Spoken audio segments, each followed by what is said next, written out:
Pode ser. Beleza, então. Começar com uma oração.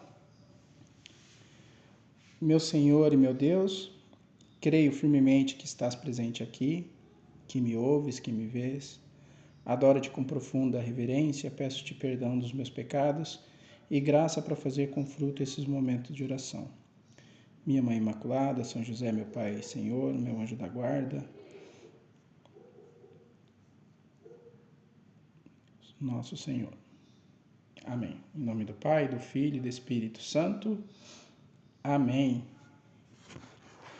Bom, como é que... Começar por uma dúvida. A gente tinha combinado de hoje conversar sobre aquele livro que eu tinha mandado para vocês do Calvário e a Missa. Vocês lembram?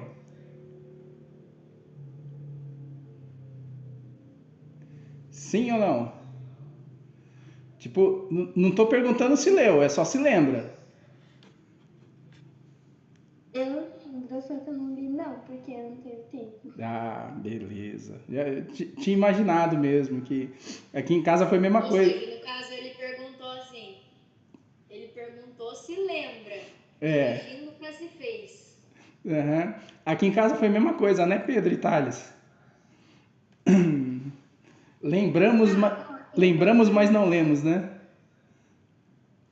eu tô usando como desculpa, desculpa entre aspas, tá? Porque é verdade, a obra lá na escola, porque daí muita correria, não tá dando não. Ah, não, Aham, tá sei. certo. Não é você que tá fazendo obra, o que você tá falando? É, e não é você que tá em casa, né, Não sou Júlia? eu que tô fazendo, mas direto tô indo na casa de vocês estão vindo aqui por causa de noite de Ou seja, massa. final de semana, né, Júlia? Tudo os bagulho, Hein, pá. Júlia, você não está participando da obra, mas você está usando o tempo para rezar pela obra, né? Daí conta Reza também. rezando. Reza nem por ela. Ah, tá bom. E que é mentira, viu? É assim, o que eu resolvi fazer? Vocês chegaram a pelo menos dar uma olhada em como que era o livro? Tipo, deram uma folhada, olharam o arquivo e não? Então, é assim, esse livro, ele é um livreto, é um livro bem pequenininho, bem simples e tal, com uma leitura bem bacana, agradável. E eles são, se não me engano, 7 ou 8 capítulos. Então eu vou fazer o seguinte: vamos fazer a leitura do capítulo aqui e a gente comenta que, como os capítulos são curtos, a gente pode fazer um capítulo cada encontro. Eu acho que é melhor porque realmente a gente tem esse problema de tempo. E para a gente não perder mais tempo, a gente podia fazer essa leitura e a meditação juntos. O que vocês acham? Ok? Então deixa eu só pegar um negócio aqui rapidinho e já volto. É um minutinho.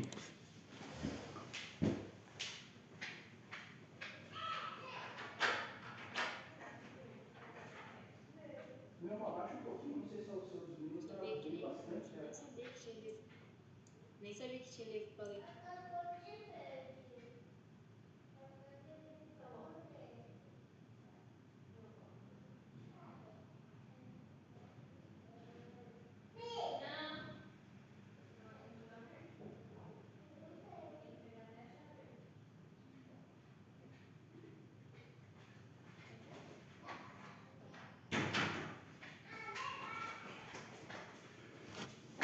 Pronto, pronto, voltei. Seguinte, os últimos encontros a gente falou bastante sobre a Santa Missa, concorda?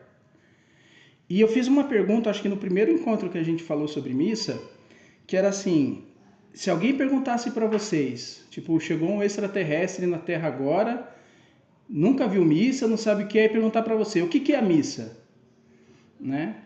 Hoje vocês falariam o que depois de todos esses encontros?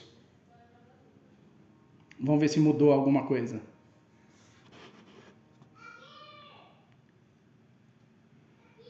Alguém?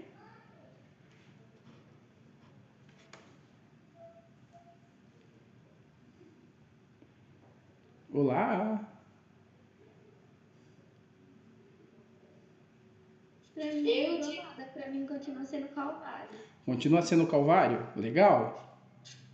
eu diria que seria o sacrifício incruento de Jesus, ou seja, eu explicaria tudo de novo, desde o início da vida de Jesus, para poder entender. Bacana. Mais alguém? A gente viu, nesses últimos encontros, a missa sobre vários aspectos. Então, a gente viu a missa no aspecto simbólico. Então, a gente olhou as partes da missa e o que simbolizava. A gente viu a missa num aspecto cerimonial, então uma relação com o sacrifício de Cristo e o sentido e o porquê da missa existir e o sentido dela com o sacrifício.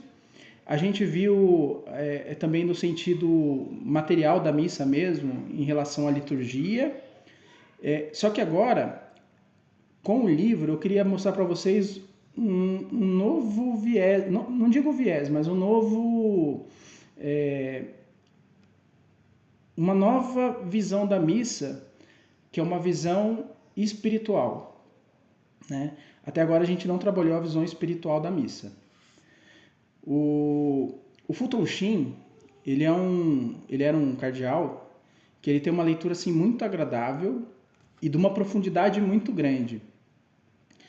E nesse livro, o Calvário e a Missa, ele parte do pressuposto, como a Júlia falou, que a missa é o Calvário, né?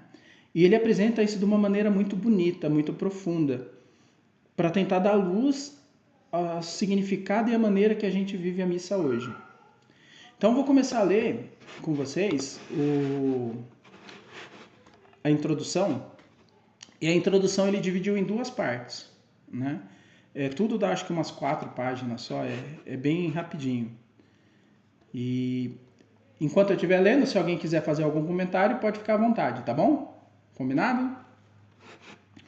Eu vou estar lendo o mesmo arquivo que eu mandei para vocês. E não sei se vocês perceberam, mas esse arquivo ele está sem nenhum acento. Deu algum erro na edição dele, que quando converteu, perdeu tudo quanto é acento, pontuação. Então, se eu ler alguma coisa errada aí, desconsidere e reza por mim. Beleza? Então, começando. Vocês estão ouvindo bem? Ok? Beleza. Há certas coisas na vida que são demasiado belas para serem esquecidas, como, por exemplo, o amor de mãe. O retrato daquela que nos deu o ser e para cada um de nós uma espécie de tesouro. O amor dos soldados que sacrificaram as suas vidas pelo seu país é também demasiadamente belo para que o deixemos cair no ouvido e por isso prestamos homenagem à sua memória. A maior bênção, porém, de quantos vieram ao mundo, foi certamente a visita do Filho de Deus sob a forma humana. A sua vida, superior a todas as vidas, é demasiadamente bela para ser esquecida, e é por isso que exaltamos a divindade de suas palavras na Sagrada Escritura e a caridade dos seus feitos nas nossas ações de cada dia. Infelizmente, algumas almas limitam-se apenas a estas lembranças, quando, na verdade, por muito importantes que sejam essas palavras e ações, não são a maior característica do Divino Salvador. O ato mais sublime da história de Cristo foi sua morte. E aqui eu queria colocar um ponto, né? O Fulton Sheen, ele tenta trazer uma ideia muito relacionada ao belo, a essa visão que o belo nos leva a Deus, né? O que é justo, bom e belo. E ele tenta trazer uma visão muito bela da vinda e da ação salvífica de Cristo. E o ato mais belo é com certeza aquele ato que nos leva a Deus. Por isso a ação mais bela da história é a vinda de Cristo. E de toda a ação de Cristo, o ponto importante, mais sublime da vida de Cristo é a morte. Continuando aqui. Todo aquele que nasce veio ao mundo para morrer. A morte foi um triste ponto final para a vida de Sócrates, mas foi uma coroa para a vida de Cristo. Ele próprio nos disse que veio para dar a sua vida pela redenção de muitos. Ninguém poderia tirar-lhe, mas ele poderia dá-la voluntariamente. Se, portanto, a morte foi o principal momento para qual Cristo viveu, ela foi também a única coisa pela qual ele quis ser lembrado. Jesus não pediu aos homens que registrassem suas palavras em nenhuma escritura, nem tampouco que a sua bondade para com os pobres ficasse gravada na história. Mas ele pediu que os homens recordassem a sua morte, para que essa memória não fosse entregue ao acaso das narrativas humanas. Ele próprio instituiu a maneira como deveria ser lembrado. Essa memória foi instituída na noite anterior à sua morte, e desde então se chamou a última ceia.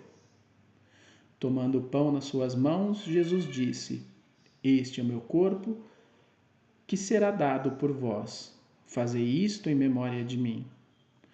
Tomou também depois, da mesma maneira, o cálice, dizendo: Este é o cálice do Novo Testamento, meu sangue, que será derramado por vós. E assim, num símbolo incruento de separação do sangue e do corpo, pela consagração do pão e do vinho, Cristo ofereceu-se à vista de Deus e dos homens, e representou a sua morte, que deveria ocorrer às 3 horas da tarde do dia seguinte. Ele oferecia-se para ser imolado como vítima, e para que os homens nunca esquecessem que jamais homem algum dera maior prova de amor do que aquele que renunciava à vida em favor de seus amigos, e deu à Igreja esta ordem divina: Fazei isto em memória de mim. Bonito, né? Ô Pedro, boa noite, Pedro. Tudo bem? Boa noite, tudo bem? Sim. Só vou aproveitar essa minha escutando a aula. Ah, não, tranquilo. Só para inteirar você, a gente começou a ler a introdução do livro O Calvário e a Missa, que tinha enviado no grupo lá. Então, a gente começou agora há pouco, tá nos primeiros parágrafos, beleza? Tá bom. Tranquilo. Então, o Fulton Sheen aqui, ele começa a fazer uma reflexão assim muito bonita. Cristo, a mais bela das ações de Deus, veio ao mundo, e a vida de Cristo como ponto principal da ação de Deus na história tem como ponto principal em Cristo a sua morte. E esse ponto ele é tão importante e tão belo que o próprio Cristo quis que a gente celebrasse e recordasse dessa maneira, e por isso ele instituiu a Santa Missa, né? Então vamos continuar. No dia seguinte, Jesus realizou em toda a plenitude a cerimônia simbólica da véspera, pois foi crucificado entre 2 ladrões, e o seu sangue foi derramado pela redenção do mundo. A igreja que Cristo fundou não só preservou a palavra que ele proferiu, como ainda o ato que participou, do qual nos recordamos a sua morte na cruz, e que é o sacrifício da missa, memória da última ceia e prefiguração da paixão de Jesus. Por esta razão, a missa é para nós o ato culminante da amizade cristã. O púlpito onde as palavras de Jesus são repetidas, na missa, ele não nos une a Cristo. O coro no qual os suaves sentimentos são cantados não nos aproxima tanto de sua cruz. Um templo sem altar de sacrifício não existiu entre os próprios povos primitivos e nada significa entre os cristãos. Na Igreja Católica, é pois o altar e não o púlpito ou o coro ou o órgão que representam o centro da amizade, pois é ali que se renova a memória da paixão. O valor do ato não depende daquele que o celebra, mas sim e apenas do sumo sacerdote e vítima, nosso Senhor Jesus Cristo. Então o Fulton Sheen, de novo, ele mostra a centralidade da paixão e da morte de Cristo, como a morte de Cristo sendo o ápice da mensagem de Cristo, de toda a ação salvífica de Cristo na história da humanidade. Ali, no altar, estamos unidos com Ele, a despeito de nossa insignificância. De certa maneira, perdemos a nossa individualidade durante aquele espaço de tempo. Unimos o nosso espírito, a nossa vontade, o nosso corpo, a nossa alma e o nosso coração tão intimamente com Jesus que o Pai Celeste não é a nossa imperfeição que vê, pois contempla-nos através de aquele que o seu Filho bem-amado, no qual ele pôs toda a sua complacência. A missa é o maior acontecimento da história da humanidade, o único ato sagrado que afasta a ira de Deus de um mundo pecador, porque eleva a cruz entre a terra e o céu, renovando assim aquele decisivo momento em que a nossa triste e trágica humanidade viu desenrolar-se na sua frente o caminho para a plenitude da vida sobrenatural. O que é importante acentuar é a atitude mental que cada um de nós deve adotar perante a missa, não encarando o santo sacrifício da cruz como um acontecimento ocorrido há 2000 anos atrás, mas sim como um fato acontecido em todos e cada uma das ocasiões em que a ela assistimos. Esse acontecimento não pertence ao passado, tal como a declaração do Dia da Independência, pois é um drama permanente sobre o qual o pano ainda não desceu. Não pense que o fato ocorreu há muito e não nos diz, portanto, mais respeito do que qualquer outro fato ocorrido no passado. Essa foi a primeira parte do prólogo dele. E assim, ele traz uma reflexão muito profunda e muito bela, em que ele elenca a morte de Cristo, a paixão de Cristo, como o ápice da obra redentora dele, e a missa sendo esse calvário, como a Júlia falou, sendo a nossa participação e o ápice da nossa vida como cristão, né? E o Fulton Sheen continua: o calvário pertence a todos os tempos e a todos os lugares. E foi por isso que Jesus, quando subiu ao alto do Calvário, estava praticamente despojado de suas vestes. Jesus, embora nas imagens, como você pode ver aqui atrás, tem tipo uma toalhinha, um pano cobrindo Jesus, a tradição ela aponta que Jesus foi crucificado nu, sem nenhuma veste, né? Ele poderia ter salvado o mundo sem ter revestido os atrativos de um mundo transitório. A sua túnica pertencia ao tempo e fixava Jesus como um habitante da Galileia. Agora, porém, despojado de suas vestes e completamente desapossado das coisas terrenas, ele não pertence à Galileia nem a qualquer província romana, mas sim ao mundo. Jesus transformara-se no pobre homem universal, que não pertencia a qualquer povo, mas sim a todos os povos. Para exprimir com maior amplitude a universalidade da redenção, a cruz foi erguida nas encruzilhadas da civilização, num ponto central, entre três grandes culturas, Jerusalém, Roma e Atenas, em nome das quais ele foi crucificado. A cruz foi, assim, erguida perante os olhos dos homens para chamar a atenção do negligente, fazer apelo ao desleixado e despertar as consciências adormecidas.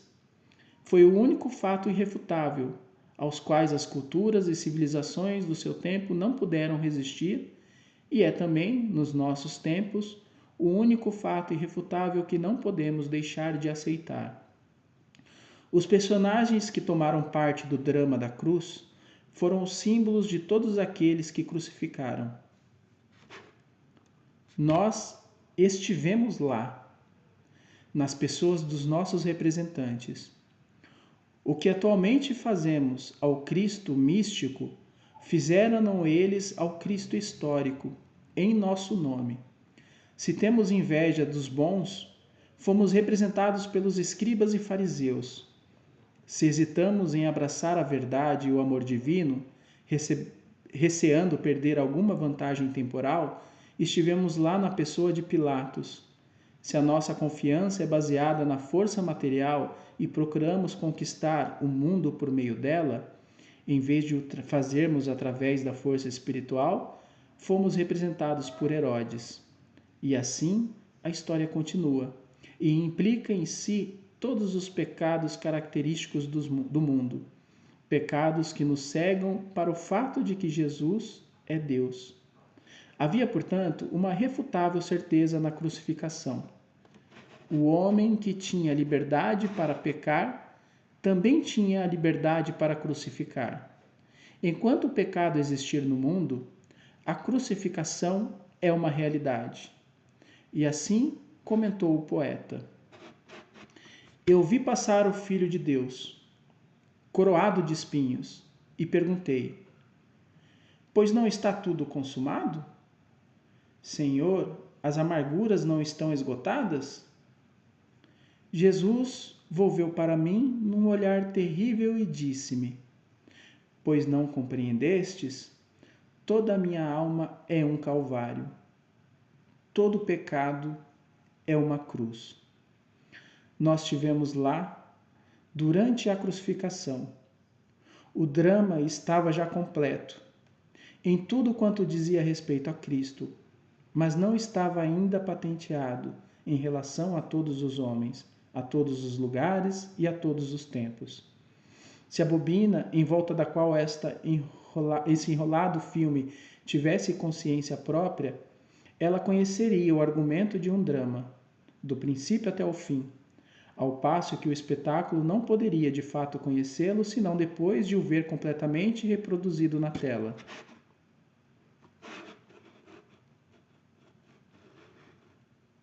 Me perdi aqui.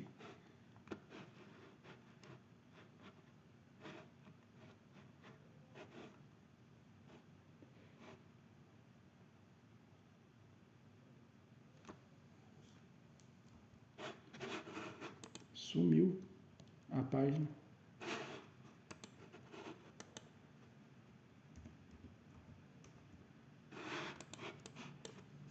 Aqui no meu tá dando que é a página 8. Do PDF ou do... Acabei de conseguir abrir o arquivo aqui do PDF. Achei aqui. Desculpa. Completamente produzido na tela. Da mesma maneira, Nosso Senhor, pregado na cruz, viu a sua eterna vontade, todo o drama da história, a história de cada alma e a hora em que cada uma delas reagiria perante a sua crucificação. Embora, porém, ele visse tudo, nós não poderíamos saber como reagiríamos perante a cruz. Antes que a nossa vida tivesse sido projetada sobre a tela do tempo, nós não tínhamos a consciência de havermos estado presente no Calvário, naquele dia, mas Jesus tinha consciência da nossa presença. Hoje, todavia, sabemos qual o papel que desempenhamos no cenário do Calvário, pela maneira como vivemos e agimos no cenário do século XX. E é nisto que reside a atualidade do Calvário, a razão pela qual a cruz e a crise, e o motivo pelo qual, de certa maneira, as chagas ainda estão abertas, a dor divinizada e as gotas de sangue, à maneira de estrelas, caem ainda sobre as nossas almas. Não é possível fugirmos à cruz, a não ser que façamos o que fizeram os fariseus, ou vendendo Cristo como fez o Judas, ou crucificando-o, tal como fizeram seus carrascos. Todos nós vemos a cruz, quer para abraçá-la, para nos salvarmos, quer fugindo dela, para nos perdermos. Como é, porém, que a cruz se torna visível? Como se perpetuou e renovou o cenário do Calvário? No santo sacrifício da missa, porque quer no Calvário, quer durante o santo sacrifício, o sacerdote e a vítima são os mesmos. As 7 palavras derradeiras são idênticas às 7 partes da missa. Assim como as 7 notas musicais comportam uma infinita variedade de harmonias e combinações, também na cruz as 7 notas divinas que o Cristo moribundo fez soar através dos séculos e que no seu conjunto constituem a sublime melodia da redenção do mundo. Cada palavra é uma parte da missa. A primeira, perdoai-lhes, representa o Confiteor. A segunda, hoje estarás comigo no paraíso. Essa é o ofertório. A terceira, mulher, eis aqui o teu filho. É o Sanctus. A quarta, por que me abandonastes? É a consagração. A quinta, tenho sede. É a Santa Comunhão. A sexta, tudo está consumado. É o It Missa Est. A sétima, Pai, nas vossas mãos entrego o meu espírito. É o último evangelho.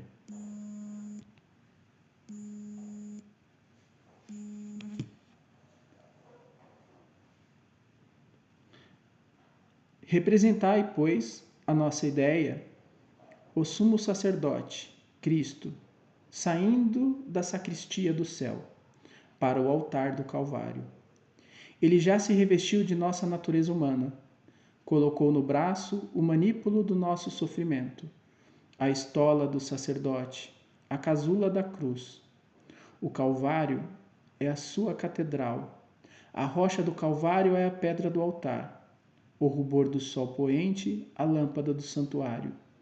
Maria e João são as imagens vivas dos altares laterais. A hóstia é o corpo de Jesus, o vinho, o seu sangue. Ele está de pé, como sacerdote e prostrado como vítima. A sua missa vai começar. Nossa, eu fico até arrepiado quando eu leio. O Fulton Sheen, ele traz para a gente essa reflexão, baseada nos Santos Padres, da relação entre a Santa Missa, como Calvário, e a experiência do Cristo no Calvário, né? Nós acreditamos que na Santa Missa nós fazemos a atualização do sacrifício de Cristo, mas uma atualização diferente da maneira que a gente enxerga o sentido de atualização. Porque hoje, quando a gente fala de atualização, ainda mais com esse negócio de software, aplicativo, a gente tem uma ideia de que é algo que vem substituir um outro antigo que já não é tão bom, né? E nesse caso, a atualização ela é no seu sentido mais intrínseco da palavra. É de fazer atual, né? O sacrifício de Cristo, ele exige da gente a nossa participação. E igual o Fulton Sheen colocou, enquanto houver pecado, haverá cruz. E se a gente aprende, principalmente na catequese é muito legal assim, a gente ver essa imagem, né? Vamos fazer uma Lectio Divina. Então a gente olha lá a cena do Evangelho e se coloca no lugar de algum personagem, né? Quando a gente olha lá os discípulos de Emaús, que fala o nome de um discípulo, mas não fala do outro. E fala, esse outro não tem o nome porque é cada um de nós. E realmente a gente pode ser esse discípulo de Emaús. Mas o nosso pecado também é o pecado de Judas, o nosso pecado também é a falta de fé do Herodes, o nosso pecado também é a falta de vontade do Pilatos. Nas nossas ações também representam as ações daquelas pessoas que participaram do Calvário de Cristo, né?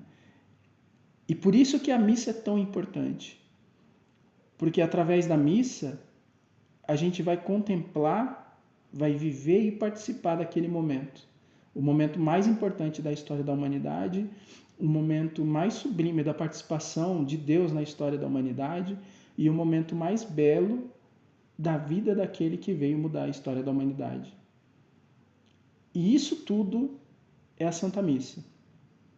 E o Fulton Sheen, nesse pequeno livreto, pequeno e belo livreto, ele faz essa relação das 7 frases que Jesus disse na cruz e a relação que ela tem com as 7 partes da missa. E quando a gente vai para a missa, e isso assim, é uma experiência pessoal, uma experiência minha, né? É muito difícil da gente conseguir se conectar com a realidade espiritual que está acontecendo. É mais ou menos igual um sacramento. Tipo, a gente aprende lá na catequese que o sacramento é um sinal visível de uma realidade invisível. Então, a gente olha lá no batizado, a gente vê o padre aspergindo a água sobre a criança. A realidade visível. A realidade invisível é a graça de Deus sobre aquela criança, tornando-o filho de Deus, tornando parte do povo de Deus e entregando a infusão do Espírito Santo sobre aquela criança. A gente não enxerga isso, né? Mas ali existe essa realidade. E a missa, ela possui esse mesmo ponto. Como obra de criação, a gente consegue ver pelos fractais, que é através das coisas grandes, a gente conseguir explicar as pequenas. O ser humano ele foi criado com duas naturezas, né? Uma natureza material e uma natureza espiritual. O sacramento ele tem uma natureza material e uma natureza espiritual. A Bíblia, a palavra de Deus, ela tem uma natureza material e uma espiritual. E a Santa Missa também, da mesma maneira, ela possui essa visão material, todo um contexto de levanta, senta, ajoelha, pede, responde, mas existe também uma natureza espiritual. Existem ações espirituais que acontecem no meio do rito que a gente participa dele. E o Fulton Sheen, nesse livro, ele tenta mostrar assim, de uma maneira muito leve, muito bonita e profunda, essa natureza espiritual. Então, alguém quer comentar alguma coisa do livro, alguma coisa disso que a gente está falando? Olha, do livro não, mas o Fulton Sheen tem umas meditações boas. O Fulton Sheen, ele é fera mesmo, né?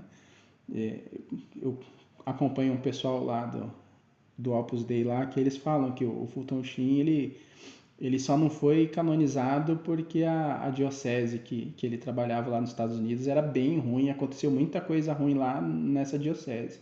Mas senão ele já teria sido virado santo, sim. Alguém mais quer comentar sobre a missa, sobre a experiência? Nada? Então vamos fazer o seguinte, já 8h20, vai dar 8h30 já. Para a semana que vem, a gente faz o segundo capítulo, o primeiro capítulo, né? Essa foi a introdução. O primeiro capítulo, um capítulo também é mais ou menos desse tamanho, deve ter umas 4, 5 páginas, falando da primeira parte da missa. Vocês lembram qual que é?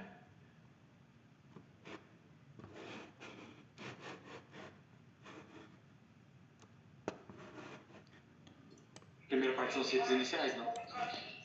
Isso, se a gente fizer essa divisão que a gente tem comum, é os ritos iniciais, a liturgia da palavra, a liturgia eucarística, ritos finais. É a maneira mais comum que a gente divide a missa. Seria essa visão, essa parte material, né? É o que a gente consegue ver. Nessa divisão espiritual que o Fulton Sheen apresenta, a primeira parte da missa é a primeira frase que Jesus falou na cruz, que é: Pai, perdoai-lhes, eles não sabem o que fazem. E o Fulton Sheen ele associa essa parte ao Confiteor, que é a parte em que a gente pede o perdão dos nossos pecados. Então, na semana que vem, a gente vai ler e comentar sobre a missa em si. Então, vamos ver assim, com bastante profundidade essa dimensão do perdão na missa. Beleza? Tranquilo? Ninguém com dúvida, nem galho, nem... Beleza? Tranquilo? Ok, então. Alguém quer fazer oração pra gente, para encerrar? Qual a oração? Pode escolher. Ixi, eu escolhi? Aham. Qual foi mesmo que o senhor começou? Que eu lembro que eu tinha memorizado, só que eu memorizei de um jeito diferente. É aquela, meu Senhor e meu Deus, creio firmemente que estás presente aqui e tal. Ah, então acho que é. Mas eu acho que eu não vou lembrar toda ela. Então não adianta. Mas pode escolher qualquer uma, ô Rodrigo. Olha, eu não. Memorizada eu não sei. Nenhuma, não lembro. Não, mas pode ser o Pai Nosso. As óbvias, né? Não, mas pode ser as óbvias Não mesmo. sabe Pai Nosso, Ave Maria, você não sabe, você não memorizou esse ainda? Eu tava pensando em uma oração diferente, né, Júlia? Não sei. Tá. Deixa eu ver. Em relação à oração, tem uma. O Papa Bento, eu vi tem uma carta encíclica que ele fala o seguinte: hoje no mundo a gente procura um aprofundamento espiritual muito grande.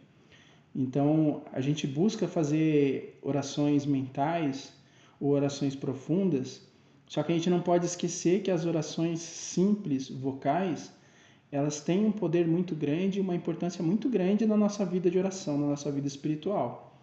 Porque quando a gente reza uma oração vocal, que seja o Pai Nosso, Ave Maria, essas orações, essa oração ela tem o poder de ensinar para nós mesmos a verdade que ela está professando.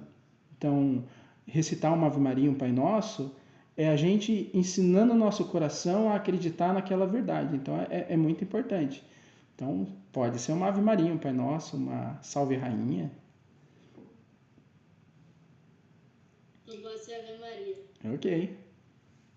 Deixa eu desligar meu microfone aqui, senão... Ave Maria, cheia de graça, o Senhor é convosco. Bendito sois vós entre as mulheres, e bendito é o fruto do vosso ventre, Jesus. Santa Maria, Mãe de Deus, rogai por nós, pecadores, agora e na hora de nossa morte. Amém. Do Pai, do Filho e do Espírito Santo. Amém. Então, obrigado pela participação de todo mundo. Se vocês quiserem, durante a semana, dar uma folheada lá e ver o capítulo 1 da missa, vou até olhar como é que ele tá falando aqui no índice, o nome que ele dá. Sumiu.